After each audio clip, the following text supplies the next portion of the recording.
Welcome back, everyone. It is Friday. I think my voice is 100%. Still a little bit wheezy, but that could just be anything. Today we have what I'm titling a barn find videos. This is, I think, the last tote that I had out in my shed of just random NASCAR collectibles that I picked up over the years. And it's stuff that I've had for better part of 10 or 15 years or more. So this is not flea market stuff that I've recently picked up. This is all stuff that I've acquired at retail stores and at the track and so forth.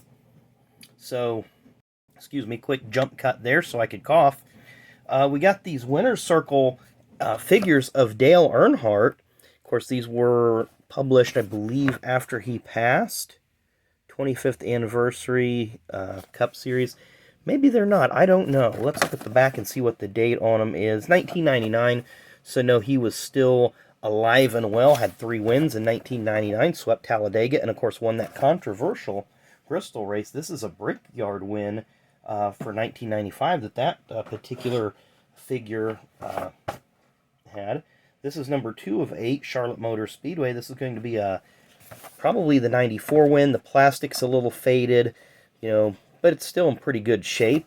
Can't remember where I picked these up at. It's still pretty nice. And then this final one is his Daytona 500 win. So very, very cool. So there's 8 in the set. Let's flip that over. Of course, we just seen the Daytona win, the Charlotte win, and the Brickyard win. 83 Talladega win, so that's going to be with Bud Moore's 15 car. Sears Point, his only career win on a road course. 79, his first Cup win. 82 Darlington, that was his first win for Bud Moore. And the 87 All-Star race. So a lot of interesting items there. I picked this up in probably 99, 2000. It's just a mini football of Joe Gibbs Racing and Home Depot. So this would have been when Tony Stewart was driving for Joe Gibbs. I have this, I don't even know who this is made by. It's called Silly Slammers. And it's just a little Jeff Gordon, almost plush, almost Beanie Baby-like action figure. So, kind of interesting little item there. Don't know. I'm sure my mom picked that up for me somewhere. Another item from the inaugural Brickyard 400. I'm going to have to leave this out because I really like it. And it was produced by Miller Genuine Draft, but it's a foam brick with the date of the inaugural Brickyard, August 6, 1994. So it's very cool. Has the holes bored in it, just like a masonry brick would. So very cool there. Up next, this is about a 1/18 scale. It's a Richard Petty car, but it's not your typical, it's plastic, but it's not really a car. It's a video cassette rewinder. So I've had this for a number of years. Really did a good job there with all the decaling. It's from 1992. It has the Fan Appreciation Tour logo on the back, as you see. Up next, I still have most of the original packaging for this by Ertel. It's one of the, I believe this is 1/8 or 1. I don't even know what scale this is. 1/43 scale, but it's the Harry Gant pullback. So you pull it back. And it still does go forward. So, there you see. So, I got this at Talladega in 1985. Of course, this car is modeled after Harry's 1983 Buick Regal. And yes, these are toys marketed towards kids with tobacco advertising and branding on it. Did I ever use any Skull Bandits? No, never. Never had the desire to. Just a cool car.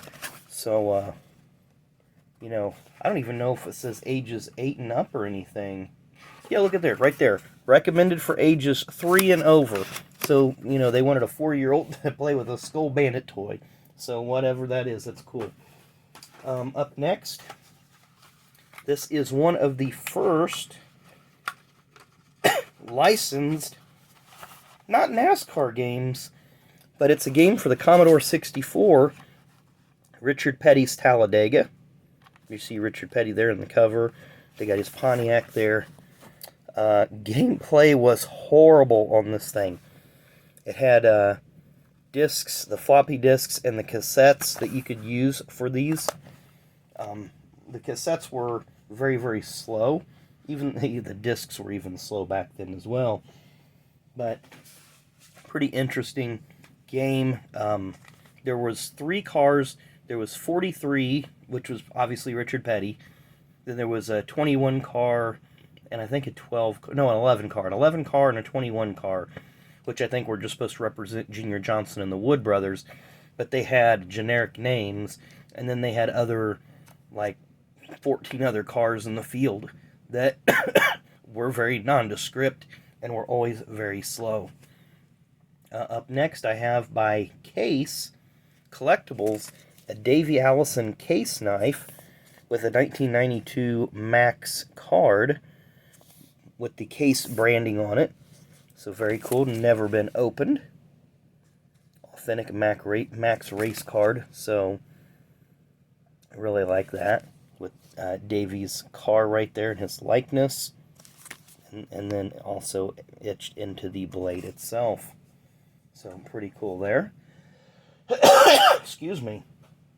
Up next, may not appeal to a lot of the NASCAR fans, but there's some IndyCar folks out there that might have some interest, but this is not for sale. This is staying in my PC. The Unbelievable Unsers, the authorized biography of the first family of Speed. My dad gave this book to me when I was really, really young. But the thing that's really cool about it is Bobby Unser had signed the inside of the book. So, of course, Bobby has passed a couple years ago. Al Unser Sr. passed last year, I believe it was. So, very cool collectible. I've not read that book. I think I started to read the book when I was younger, but it just didn't hold my attention. Up next, I got this little storage bin full of random 1/64 scale Racing Champions cars. There you see Kyle Petty, 91 or 92 here.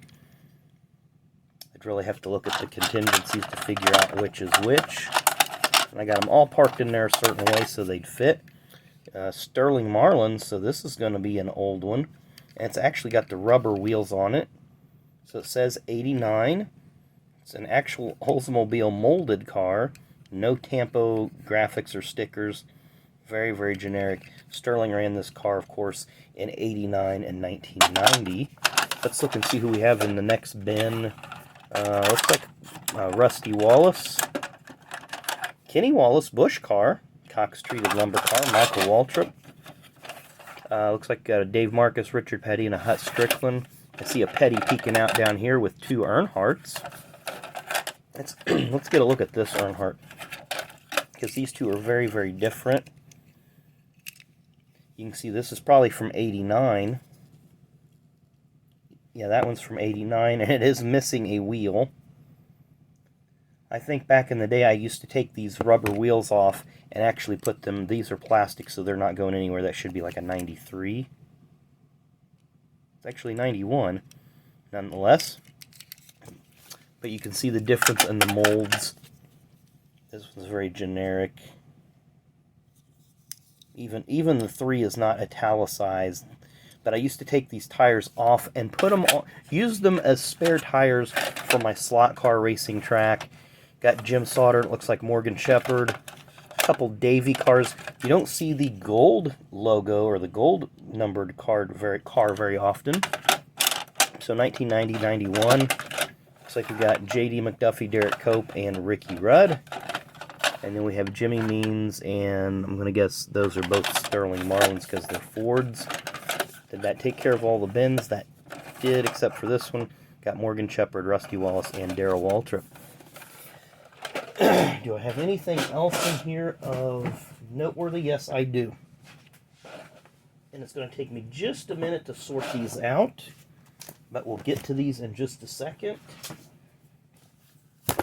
Now this was nice because I've been looking for this. I've been looking for this program for a number of years, and I finally found it. My wife actually found the bin for me. But it's the program from Richard Petty's 1000th start at Michigan. I've been wanting to take this to Indy with me to get it signed, but I'm not going to be able to do that this year, maybe next year. But lots of driver bios, lots of pictures, lots of good information. You look at this, 1986 Dale Earnhardt only had 15 wins. Bill Elliott had 15 wins. Far cry from what they would end up with. But a very cool 1,000th start. My brother actually got this program for me because he did go to the race. Got a Neil Bonnett tribute card, a hero card, from Circle Track magazine, from when he drove for Junior Johnson, pit reporter, racing with Dale, and of course that's the car that he flipped at Talladega in '93. So we'll put those back in the bin for safekeeping.